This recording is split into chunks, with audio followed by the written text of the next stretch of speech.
Easy हो गया। लेकिन दूसरी तरफ अली साहब एक बड़ी तब्दीली भी हुई है स्क्वाड में, वो भी आपको बता दें कि अब्दुल समद जिन्होंने आज का मैच खेलना था वो अनफिट हो गए और वो प्लेइंग 11 स्क्वाड से बिल्कुल बाहर हो गए हैं। अब उनकी जगह जो है वो हसन नवाज जो पहले ड्रॉप हो गए थे, कल सलमान अली आगा ने प्रेस कॉन्फ्रेंस में भी बोला था कि हसन नवाज जल्दी टीम में कम बैक भी कर जाएंगे जब हमें आगे जरूरत पड़ेगी, लेकिन चूंकि अब अब्दुल समद जा चुके थे, वो इंजर्ड हो गए थे, तो उनकी रिप्लेसमेंट के तौर पे हसन नवाज को डाल दिया। वो इंजर्ड हुए, कम से कम 4 वीक चाहिए उनको दोबारा रिकवरी करने के लिए। चलो ट्राई फ्री से बाहर हूं, आगे तो वैसे कोई क्रिकेट नहीं है, दिसंबर में आपका वैसे ही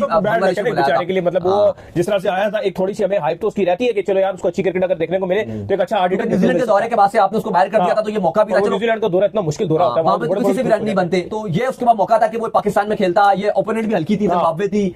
श्रीलंका थी क्रिकेट में सबसे ऑब्वियसली, और वो ये बेहतरीन मौका था कि वो कॉन्फिडेंस लेता है। एज कंपेयर अगर आप न्यूजीलैंड में देखो तो वो कॉन्फिडेंस नहीं मिलता। न्यूजीलैंड में उसने एक छक्के मारे थे अच्छे, लेकिन बात वही है कि न्यूजीलैंड में वो इंपैक्ट नहीं डाल पाते जो आप पाकिस्तान में श्रीलंका या जिम्बाब्वे के अगेंस्ट चांस देते हो। अब आपने 2015 में बाबर आजम को भी जिम्बाब्वे के अगेंस्ट डेब्यू करवाया था ना, फिर उसके बाद एक और ऐसी हिस्ट्री, उन्होंने बड़ी अच्छी क्रिकेट खेली है। आज रहे बुरे के वो 0 पर आउट हो गए, रिव्यू भी उन्होंने लिया, लेकिन जाया तो नहीं हुआ क्योंकि अंपायर्स कॉल आ गई, लेकिन बाबर आजम आउट हुए, सलमान अली आगा आउट हो गए। अली साहब ये क्या वजह है कि जिम्बाब्वे के अगेंस्ट पाकिस्तान हमेशा इतना गंदा फंसता है? आज भी जब 54 पे 4 खिलाड़ी आउट हुए, साइम अयूब भी गए, आपके बाबर भी गए, आगा भी गए, फरहान भी गए, पाकिस्तान बिल्कुल गिर गया था। और ये इतना टारगेट था कि 150 के नीचे, ये तो आसानी से चेज होना चाहिए था। बिल्कुल आप सही कह रहे हैं कि ये बिल्कुल आसानी से जो है चेजेबल था, कोई बहुत बड़ा जो आप कह लें कि ये टारगेट नहीं था, लेकिन फिर भी पाकिस्तान जो है इतनी स्ट्रगल उसने किया। वो बात वही है कि ओपनिंग में अगर आपको जो बहुत तगड़ा स्टार्ट ना मिला हो ना, तो थोड़ा सा आपके लिए चीजें मुश्किल हो जाती। इतना बुरा भी स्टार्ट नहीं था आपने, ठीक है 27 रन तो आपने बनाए थे, कोई ऐसा भी नहीं था कि आपको बिल्कुल ही 4 ओवर में 27 रन में जो आपका एक खिलाड़ी आउट था। बाबर आजम ने बेसिकली बहुत प्रेशर बनाया और आगा ने, इन दोनों ने मिलकर जो विकेट दिया ना जिस पॉइंट के ऊपर,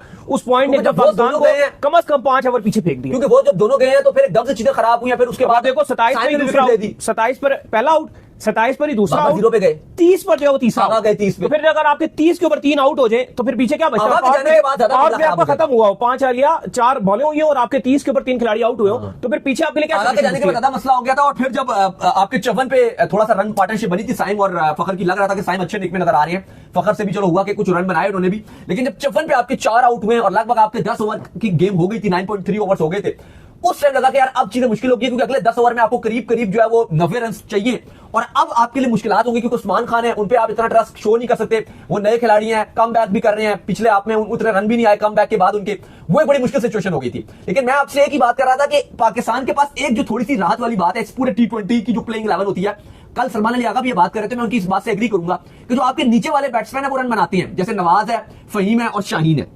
T20 में थोड़ी सी आपके लिए ये कंफर्टेबिलिटी है कि वो टीम पे आप होते हो, लेकिन जो आपके इसके अलावा जो आपका मिडिल ऑर्डर है या बीच में टॉप ऑर्डर की भी आप बात कर लो, वो आपका बहुत खराब चल रहा है। इशक अफसी वो रन नहीं बना रहा, लेकिन वो आपके लिए कंफर्टेबल सीन रहता है कि जी नवाज